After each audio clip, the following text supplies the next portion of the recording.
Kabanata 6151. Ngumiti ng bahagya si Hector Thompson. Pasensya na, tita. Ibinigay ng mga tao ang titulo. Ngunit isa lang akong ordinaryong tao. Sa isang lugar tulad ng Walls Inc., halos lahat dito ay bilyonaryo. Nakakahiya ito. Hindi. Hindi naman. Nakangiti si Lillian Yates mula tainga hanggang tainga. Laging nagdadala ng kapalaran ang mga tao sa isa't isa, di ba? Bukod dito, ang halaga mo ay bilyon-bilyong dolyar. Tumawa si Hector. Dahil ito sa pamilya, maswerte na lang akong magkaroon ng bilyon sa pangalan ko. Anong maliwanag na kabataan ka? Kumikislap ang mga mata ni Lillian. Wala siyang ibang iniidolo kundi ang mga top-rated na batang mayaman tulad ni Hector. Higit sa lahat, magiging bahagi siya ng pinakamataas na bilog sa bansa kung pakakasalan siya ni Mandy Zimmer. Matapos ang lahat, namuhay si Lillian ng maginhawa mula nang dumating siya sa Walls Inc. sa loob ng ilang araw. Kumain siya ng mga pagkain na nagkakahalaga ng ilang libong dolyar sa isang pribadong clubhouse at namili sa mga lugar kung saan ang mga bag ay nagkakahalaga ng 100 beses na higit pa sa mga iyon. Wala nang paraan upang siya ay bumalik. Higit sa lahat, nagbigay sa kanya si Mandy ng malaking halaga ng pera, ngunit naubos ito sa loob ng ilang minuto. Naisip niya na magkaroon ng paraan upang pakasalan si Mandy sa negosyo ng kanyang pamilya.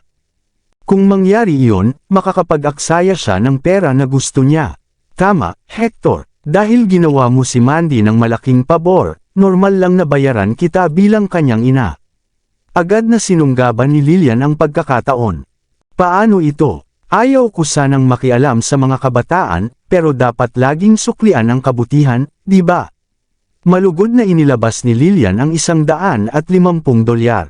Wala akong pakialam sa mga appointment mo, Mandy. Kanselahin mo ang lahat ng iyon.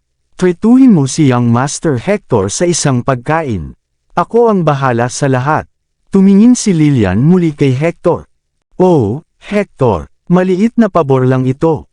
Dapat mo itong tanggapin. Medyo awkward si Hector nang tumingin siya kay Mandy bago siya nagpakita ng bahagyang ngiti. Salamat sa iyo dito, tita. Ngunit sa tingin ko, hindi ko na kailangan para sa pagkain. May conference ako ng luxury brand na dadaluhan sa lalong madaling panahon. Paano kung ganito? Imbitahan ko si Miss Mandy para sa isang pagkain sa ibang pagkakataon. Kalmado ang pagsasalita ni Hector nang magalang na tinanggihan ang alok. Nagtaka si Lillian. Hindi niya inasahan na tatanggihan ni Hector ang inaalok na niya ang lahat ng kanyang makakaya upang makatulong. Nasa event ka ba para kay Emily, Hector? Mabilis na nagsalita siya nang naisip niya ang isang bagay. Narinig ko na nakipagtulungan ang Hermes sa sikat na designer ng bansa, si Miss Mel, sa event. Tiyak na kahanga-hangang conference iyon. Tumawa si Hector. Mabuti ang iyong impormasyon, tita. Tama, kung interesado ka, dapat ka ring pumunta. Itinuro ni Hector ang card sa kamay ni Lillian. Hindi lang ito magagamit bilang imbitasyon, kundi makakapag-loan ka rin ng 1.5 milyong dolyar ng maaga. Sana mag-enjoy ka sa panahon doon. Ngumiti si Hector bago siya lumingon, at handang umalis. Sobrang saya ni Lillian na agad siyang naging excited. Hindi ka pwedeng umalis, ina. Mariing sinabi ni Mandy Zimmer pagkatapos maghintay na umalis si Hector Thompson. Alam na alam niya ang balak ng kanyang ina. Walang nakakaalam kung sinadyang banggitin ni Hector ang tungkol sa utang. Ngunit alam ni Mandy na ang kanyang ina ay gagastos ng lahat agad-agad. Hindi lang ikaw nakikinig sa akin, sinusubukan mo pang alagaan ako. Hawak ni Lillian Yates ang kanyang bewang na may masamang ekspresyon. Nag-contact na ba sa iyo ulit ang salot na iyon? Pakinggan mo ako. Wala nang pakialam kung prinsipe siya o CEO. Ang nangungunang 10 pamilya at ang 5 nakatagong pamilya ay ang pinakamataas na bilog sa bansa. Ikaw ang pinuno ng ika-9 na sangay ng pamilya Jean. Ikaw din ang namamahala sa negosyo ng pamilya sa Walls Inc. Dapat ka lang makipag-usap sa mga tao tulad ni Young Master Hector. Naiintindihan mo ba ako? Nakakunot ang noo ni Mandy. Iyan ang negosyo ko, ina. Bukod dito, maaaring hindi kasing ganda si Hector nang iniisip mo. Siguradong siya ang nagplano ng buong aksidente. Kaya, siya ba? Napangisi si Lillian. Akala mo ba isa kang tunay na Diyosa? Magaling ka, pero huwag kalimutan na nasa Walls Inn ka. Maraming kababaihan dito na mas magaling pa sa iyo. Kailangan mong pahalagahan ang relasyon mo kay Young Master Hector. Makinig ka sa akin. Samantalahin mo ang pagkakataon. Proud na lumabas si Lillian pagkatapos ng kanyang talumpati. Napapalo si Mandy sa kanyang noo bago gumawa ng gesture sa harap ni Cynthia. Napagtanto niya na mas naging hindi mapigilan ang kanyang ina mula nang dumating siya sa Walls Inn. Ang hindi makatarungang pagnanasa ni Lillian dahil sa pag-angat ni Mandy sa kapangyarihan ay lumalampas na sa hangganan. Si Simon Zimmer ay hindi na kahit maglakas loob na magsasalita sa kanya. Kung hindi dahil sa katayuan ni Mandy bilang pinuno ng ika-9 na sangay, wala nang makakapigaw sa galit ni Lillian. Totoo ba ang sinabi mo, Miss Mandy? Siya ba si Young Master Hector na nagplano ng lahat ng nangyari?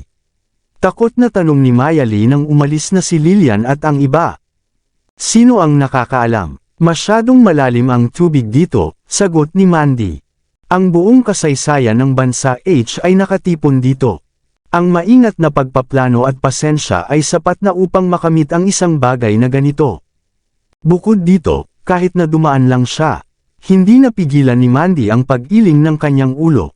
Hindi niya kayang sabihin ang nasa isip niya.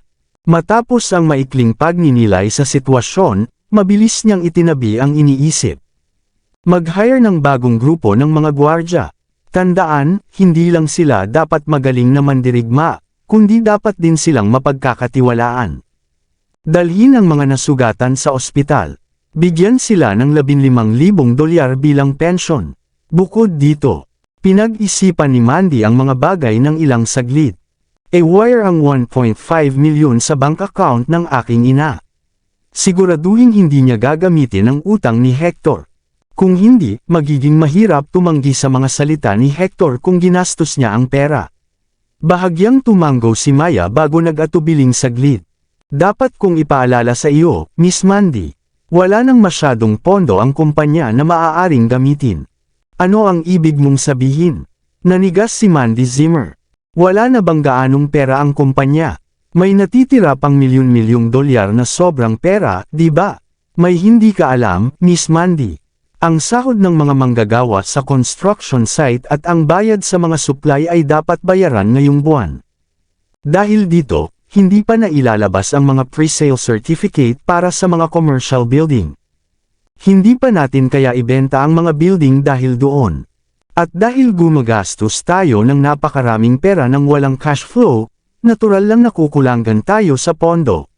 Bukod dito, nagastos din ni Tita Lillian ang milyon-milyong dolyar sa pondo ng kumpanya noong nakaraang buwan.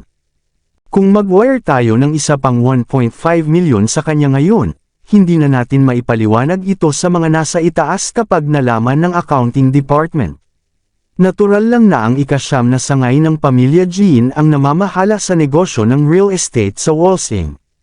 Dahil dito, dahil sa trend ng ekonomiya ng bansa at mabilis na pag-unlad ng teknolohiya, ang tradisyonal na pabahay ay naging isang malaking panganib. May isang malaking dahilan kung bakit hinayaan ng pamilya Jean na si Mandy ang namamahala. Ang negosyo ng pamilya sa Walls Inn ay nasa malaking panganib na mabigo. Nakakunot ang noo ni Mandy matapos marinig ang mga sinabi ni Maya. Nag-isip siya ng ilang sandali bago kumuha ng black card mula sa kanyang bag. I-withdraw mo na lang muna ang pera mula sa aking personal na account. Huwag na nating galawin ang pondo ng kumpanya para lang sigurado. Aasikasuhin ko ang problema sa lalong madaling panahon. Kinagat ni Maya ang kanyang labi nang walang sinabi pang iba. Gusto niyang sabihin kay Mandy na hindi magkakaroon ng maraming benta kahit na makuha nila ang certificate. Pero sa ganitong kritikal na sandali, nagpigil siya sa pagsabi ng isang bagay na nakakalungkot. Naningkit ang mga mata ni Mandy habang nakatingin sa malayo. Hindi niya maintindihan ang nasa isip ni Maya. Alam niya na kung ibibigay niya ang 9-eyed beads sa pamilya Jean, magiging madali para sa kanila na lutisin ang kanyang problema. Pero dahil sa isang kadahilanan, ayaw niyang gawin iyon. Matapos ang lahat, alam niya na nanggaling ito kay Harvey York. Ang kanyang pride at dignidad ay hindi hahayaan siyang gumawa ng isang bagay na ganito nang hindi muna nalalaman ang mga intensyon ni Harvey. Kanselahin mo ang lahat ng appointment natin. Bumantong hininga si Mandy bago siya lumingon at umalis. Sa oras na iyon, sa labas ng lungsod, halos naayos na ni Harvey ang lahat ng kailangan niya. Sa isang banda, ginagawa na ni Stephen Augustus ang kanyang tungkulin bilang batang Panginoon ng Smalt Sect. Hindi na kailangang makialam si Harvey. Kung hindi man lang kayang hawakan ni Stephen ang isang maliit na bagay na ito, wala siyang karapatang maging batang Panginoon sa una pa lang. Sa kabilang banda, isinama na ni Harvey ang ilan sa mga mapagkukunan ng Wolven tribe at ng 4 na malalaking tribo, na nagpapatulong sa kanila sa mga bagay-bagay sa labas ng lungsod. Dahil ang lugar na ito ay ang hilagang kanluran na hangganan ng bansa, hindi maganda kung mananatili itong mahina tulad ng dati.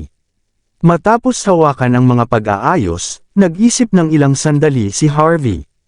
Hiniling niya sa isang tao na ibigay kay Harlan Higgs ang susi ng No. 1 villa at ang real estate certificate nito.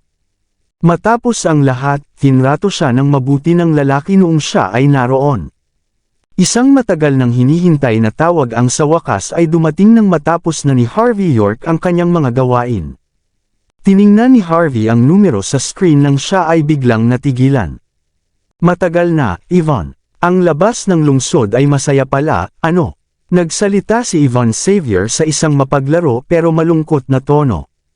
Normal lang iyon. Si Yvonne ang namamahala sa mga gawain ni Harvey sa Southlight, Golden Sands, at Mordo.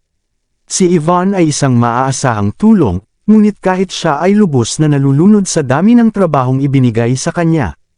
Napakamot ng ulo si Harvey. Okay lang. Salamat sa pagtulong sa lahat. Pupunta ako sa iyo pagkatapos ng 2 araw. Nasa Mordo ka ba o sa Southlight ngayon? Wala sa dalawa. Nasa Walsing ako, mahinang sagot ni Yvonne. Walsing? Ano ang ginagawa mo doon?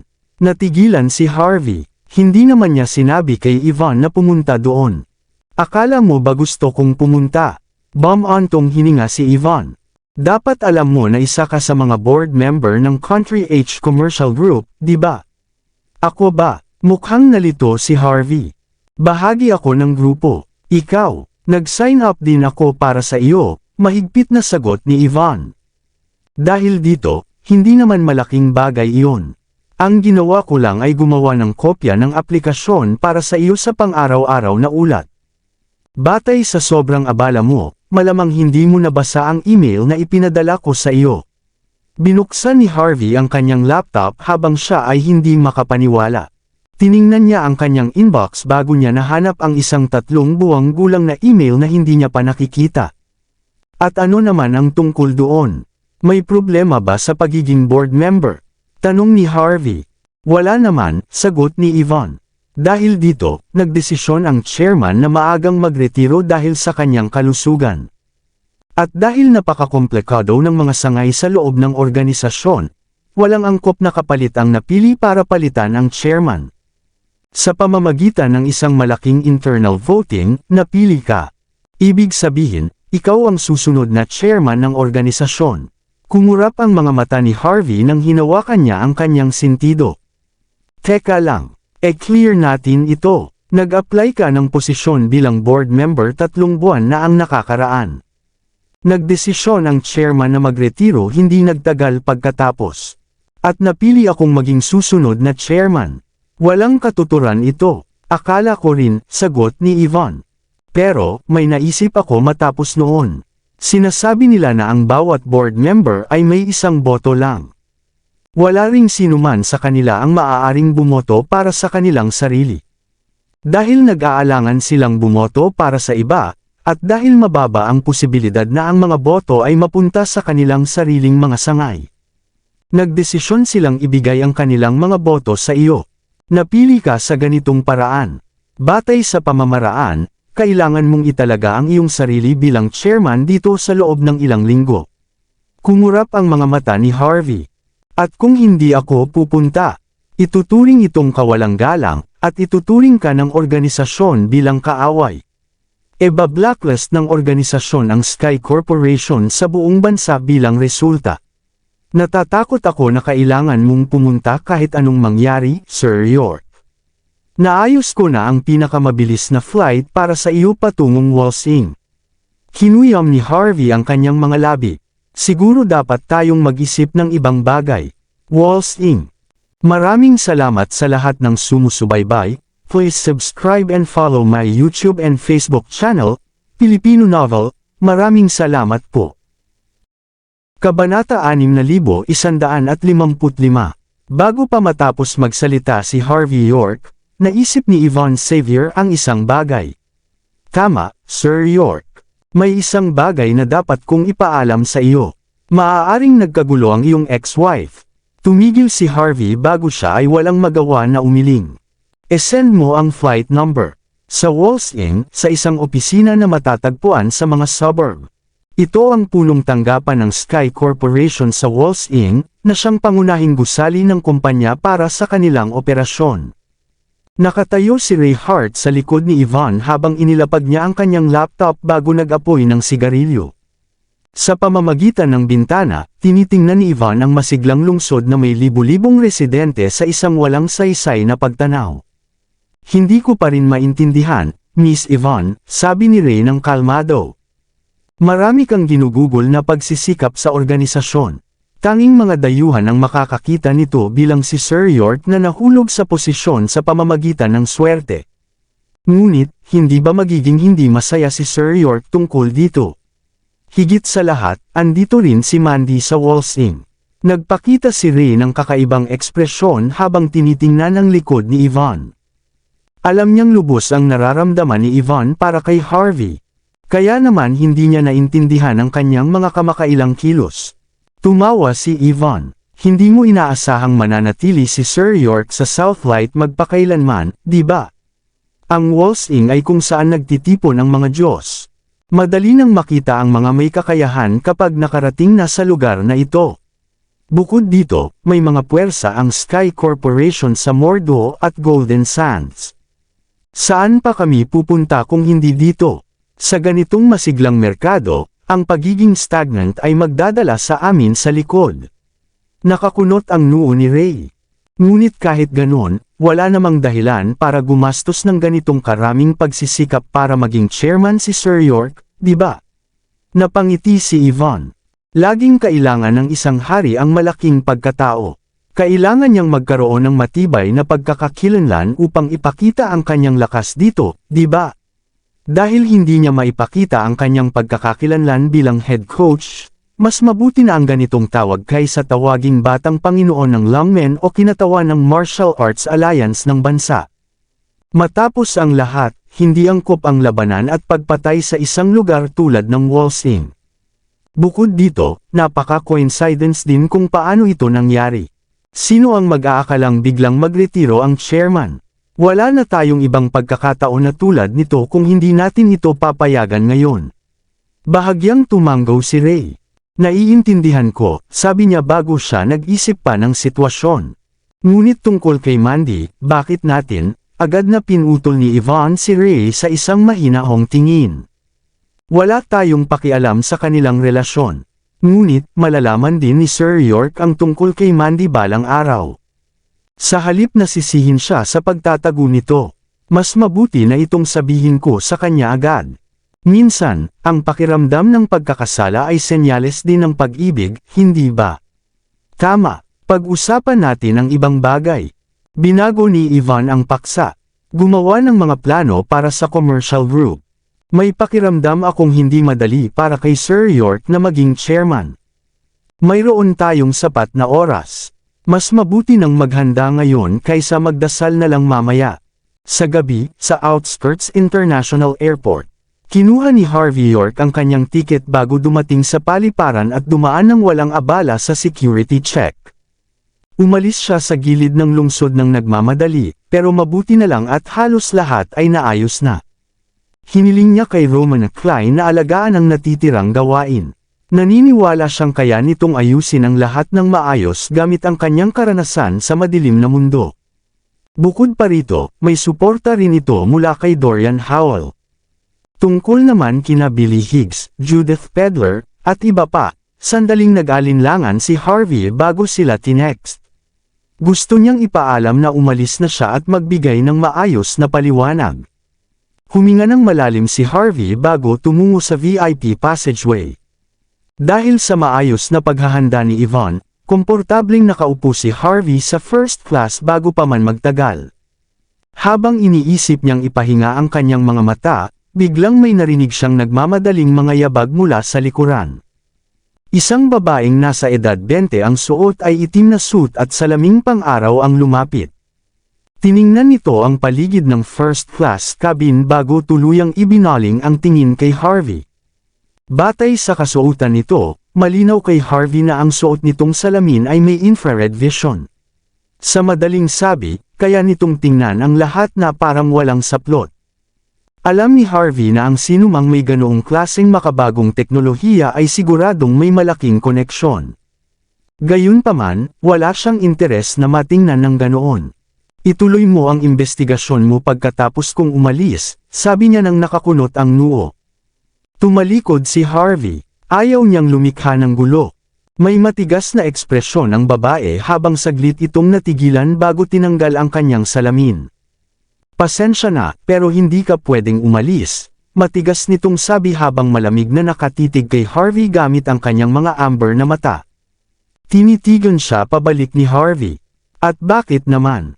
Simple lang. Hindi ka isang ordinaryong tao para lang basta mo itong malaman. Iwinasiwas ng babae ang kanyang salamin. Karaniwan, hindi kita papahirapan kung hahayaan mo akong inspeksyonin ka. Pero dahil sinadya mong tumayo para pigilan akong gawin ang trabaho ko bago ka umalis, sapat na itong patunay ng isang bagay. May kasalanan ka, kaya hindi kita pwedeng payag ang umalis. Natigilan si Harvey bago mapailing sa inis na tawa. May kasalanan ako dahil lang nalaman ko ang tungkol sa gadget niya at sinubukan kong umalis. Anong klaseng low-i ka yan? Huminga ng malalim si Harvey. Ipapaliwanag ko, miss. Oo, nalaman ko ang tungkol sa gadget mo, at ayokong makita mo ako gamit iyon. Pero sa dulo ng lahat, sinusubukan ko lang protektahan ang aking pribadong buhay. Pwede mong inspeksyonin ang gusto mong inspeksyonin. Pero, bibigyan kita ng babala. Huwag mo akong inisin. Ayokong lumikha ng gulo, at ayokong may gumagawa ng gulo sa akin. Naiintindihan mo ba? Paalis na sana si Harvey sa cabin. Clack! Hinugot ng babae ang kanyang baril at itinutok ito kay Harvey. Pasensya na, pero mukhang wala kang masyadong pagpipilian dito. Lalong lumamig ang tingin ni Harvey York matapos marinig ang sinabi ng babae. Humarap siya sa babae na may hawak pang baril. Hindi kita kilala, at hindi ko rin alam kung paano mo naipasok ang baril sa eroplanong ito. Pero mas mabuti pang itago mo na ang baril habang maganda pa ang mood ko. Dahil kapag nawala na ang pasensya ko, wala ka ng ibang pagkakataon. Natawa ang babae matapos marinig na hindi sumunod si Harvey sa kanyang utos. At ano naman kung mainis ka? Isa ka lang bastos na hindi alam ang ikabubuti niya. Akma nang sisipain ng babae si Harvey. Biglang nakaramdam si Harvey ng matinding pagnanais na sampalan ang babae dahil sa pagiging irrationable nito. Anong ginagawa mo, Carmen?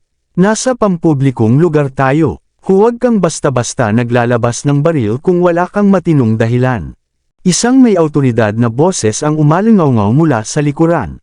Sinabi ko na sayo na huwag mong istorbohin ang first class cabin para hindi maabala ang mga pasahero. Pero hindi ka lang sumuwi, tinatakot mo pa sila gamit ang baril mo. Humingi ka ng paumanhin. Ngayon din. Napako si Carmen sa kinatatayuan bago niya dahan-daw ang ibinaba ang kanyang baril at isinuot muli ang kanyang salamin. Mr. Layton, walang emosyon na sinulyapan ni Harvey ang pasukan.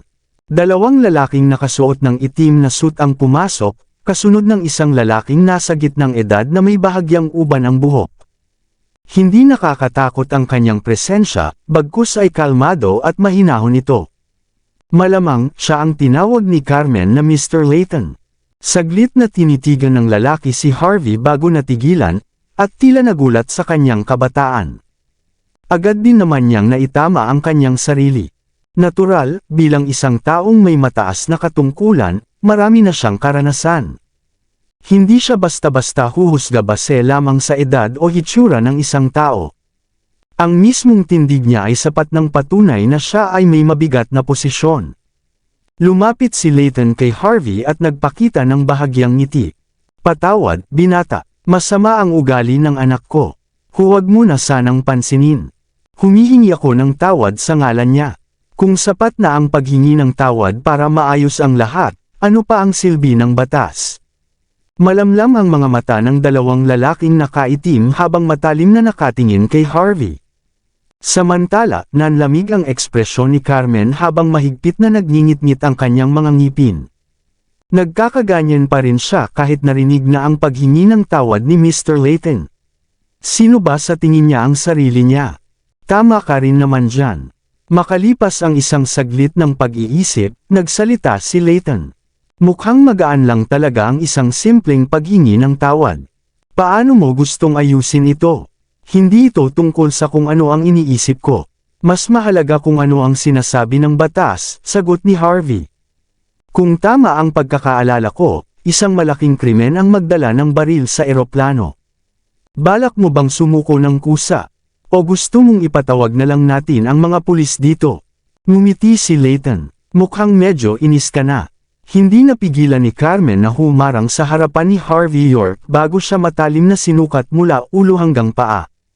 Mas mabuti pang alam mo ang ikabubuti mo. Napakabait na nga sa'yo ni Mr. Layton, pero ang taas pa rin ng tingin mo sa sarili mo. Sinasabi mong malaking krimen ito. Sige, sabihin mo sa akin. Anong krimen ang kinakasangkutan ko? Hinugot ni Carmen ang isang espesyal na credential na may nakasulat na pangalan, Carmen Xavier. Saglit na sinilip ni Harvey ang credential at napagtantong may bigat nga ito. Pero hindi pa rin sapat iyon para payagan siyang magdala ng baril sa isang eroplano. Sa madaling sabi, walang mangyayari hanggat walang nagrereklamo sa kanila tungkol dito. Pero dahil napansin na ito, natural lang na dapat silang managot. Sa pinakamaliit, dapat makumpiska ang kanilang mga dokumento at makulong ng ilang araw. Tahimik na nag-dial si Harvey sa kanyang telepono, at tuluyang binaliwala si Carmen.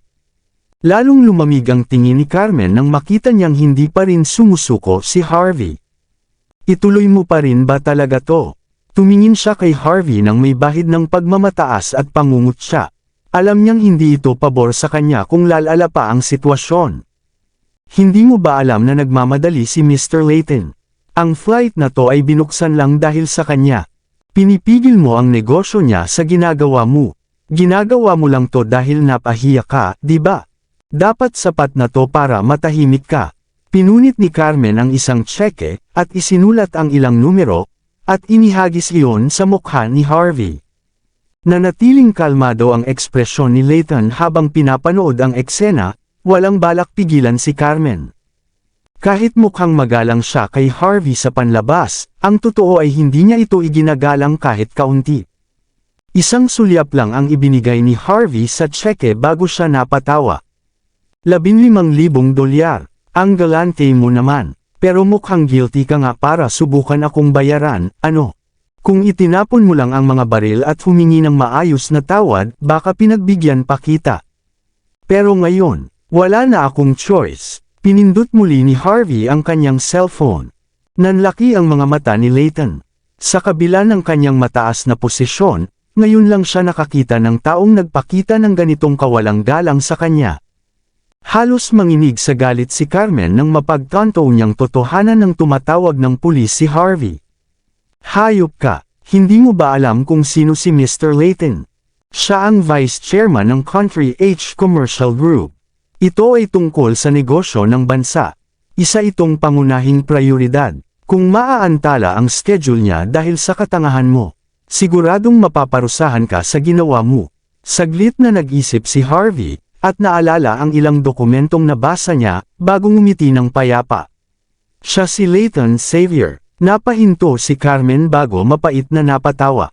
Kung kilala mo siya, dapat alam mo na kung gaano kalaking gulo ang pinasok mo ngayon. Mapanuksong ngumiti si Harvey York. Hindi ko alam ang tungkol dyan. Ang alam ko lang, matatapos na ang termino niya bilang vice chairman. Sulitin mo na ang natitirang linggo mo. Dahil pagkatapos niyan, wala na siyang kinalaman sa posisyong yan. Sa simula, hindi naman interesado si Harvey na maging chairman ng Country H Commercial Group. Isa lang naman itong alyansa ng negosyo para pagsamahin ang mga yaman ng bansa laban sa mga panlabas na banta. Hindi na siya masyadong nakialam dahil pawang pangkomersyo lang ito. Kung may isang dayuhan na sisira sa istruktura ng negosyo, siguradong madadami ang mga mamamayan. At kung ang mga matataas na opisyal ng organisasyon ay kagaya ni Leighton Xavier, baka panahon na nga para sa isang matinding pagbabago. Napako si Carmen sa kinatatayuan bago siya mapait na natawa. Ganoon ba? Sino ka ba sa tingin mo? Ang chairman mismo. Tingnan mo nga muna ang sarili mo sa salamin bago ka magbitaw ng ganyang salita. Gaano ka ba ka-ignorante? Matalino ka. Ako nga ang chairman. Ikaw. Natawa si Carmen sa matinding inis. Tama na ang pagbibida mo. Maiinis lang ang lahat dito kung itutuloy mo pa yan. Ikaw ang chairman. Kung isa ka man lang sa mga board members, luluhod pa ako at tatawagan kitang daddy. Saglit na sinukat ni Harvey si Carmen bago siya mukhang nag-alinlangan. Huwag na lang. Ayokong magkaroon ng isang walang kwentang anak na kagaya mo. Ikaw, halos magliyab sa galit si Carmen. Kung gusto mong iligtas ang sarili mo, putulin mo na ang tawag at humingi ng tawad kay Mr. Leighton. Kung hindi, pagsisisihan mo ang desisyon mo. Itinali ni Carmen ang kanyang buhok sa ponytail habang matalim na nakatitig kay Harvey. Kasabay nito, muling hinugot niya ang kanyang baril, na handang kalabitin ang gatilyo anumang sandali. Gaano ka ba kayabang? Mabilis na ikinampay ni Harvey ang kanyang braso, itinapon ang isang piraso ng tisyo na ginamit niya sa pagpunas ng kanyang upuan. Swash! Naramdaman ni Carmen ang paparating na bagay. Wala siyang oras para mag-isip at automatikong itinaas ang kanyang baril bilang panangga. Bam! Isang malakas na tunog ang umalingaw nang mahulog ang kanyang baril mula sa kanyang kamay. Napasandal siya sa sulok ng cabin, at ramdam ang dugo na unti-unting bumababa mula sa kanyang leeg. Natahimik ang lahat. Kitang-kita sa mukha ni Carmen ang matinding pagkagulat. Paano ito posible? Isang hamak na walang pangalan ang nakapagpatumba sa akin ng ganito. Sino ba talaga ang lalaking ito? Hindi niya maiwasang makaramdam ng bahagyang pagsisisi. Nagpunta lang sila rito para sa isang transfer flight.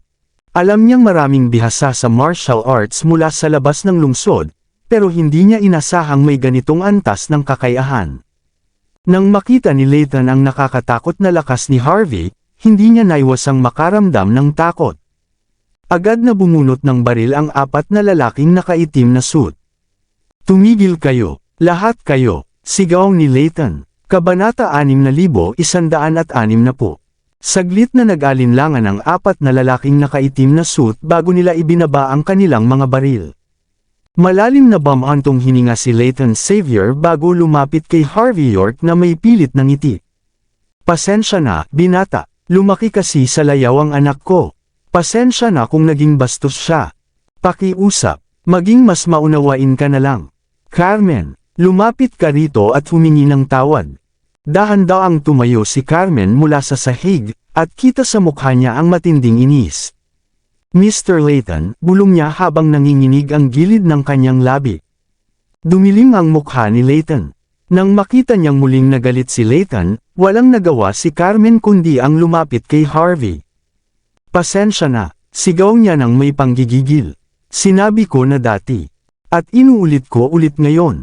Ano pang silbi ng batas kung sapat na lang ang isang paghingi ng tawad? Kanina, parang ordinaryong tao lang si Harvey nang sabihin niya ito. Pero ngayon, parang isa siyang mataas na opisyal na tinitingala ng lahat. Noong una, akala ni Carmen na kahit tawagan ni Harvey ang mga pulis, wala rin namang mangyayari sa kanya. Pero ngayon, ramdam niya na nagkamali siya. Kasalanan ko ang lahat. Paulit-ulit na nagbago ang ekspresyon ni Leighton bago siya malalim na yumuko kay Harvey. Sisiguraduhin kung magkakaroon ka ng malinaw na paliwanag tungkol dito. Kung may gusto kang hilingin, sabihin mo lang. Tinitigan ni Harvey si Leighton.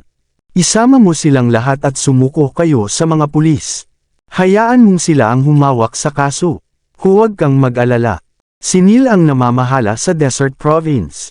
Walang makakapanggulo sa inyo. Bahagyang kumibot ang mata ni Layton matapos marinig ang pangalan ni Neil Osborne. Tama, kami na mismo ang pupunta sa presinto. Isasama ko na ang anak ko ngayon din. Agad na tumalikod si Layton at naglakad palabas. Nagtinginan sina Carmen at ang iba pa, na natiling nakatayo sa kanilang kinatatayuan. Sumuko lang si Layton. Pagkaalis ni na Carmen, bumalik si Harvey sa kanyang upuan at ipinikit ang kanyang mga mata. Marami pa ring pasaherong nag-check-in, at wala pang mga stewardess sa loob ng cabin. Walang nakakaalam sa kung ano ang nangyari rito. Sa Outskirts International Airport, lumabas ng main hall si Layton, kasama ang iba pa sa likuran niya. Saglit na nag-alinlangan si Carmen bago siya nagsalita. Papayag na lang ba tayo ng ganito, Uncle? Papayag lang, mapait na natawa si Layton. Imposible, sinabi ko na pupunta tayo sa presinto, di ba? Pero huwag kang mag-alala, kahit pa si Neil ang humawak sa kaso natin. Ayon sa batas, mapapatawan lang tayo ng multa at ikukulong ng sandali. Kahit kailangang piyansahan kita, kaunting pera lang ang mawawala sa akin. Hindi maaapektuhan ang schedule natin. Tumingin si Carmen sa iba. Nakalabas na sila ng eroplano, pero desidido pa rin si Layton na sumuko sa mga pulis. Habang sumisindi ng isang manipis at mahabang sigarilyo si Layton, napangisi siya. Hindi ordinaryong tao ang lalaking iyon. Hindi man natin alam kung kaya niya tayong perwisyuhin. Pero bago natin matukoy ang tunay niyang pagkatao, mas mabuting tanggapin na lang natin ang kasalanan natin.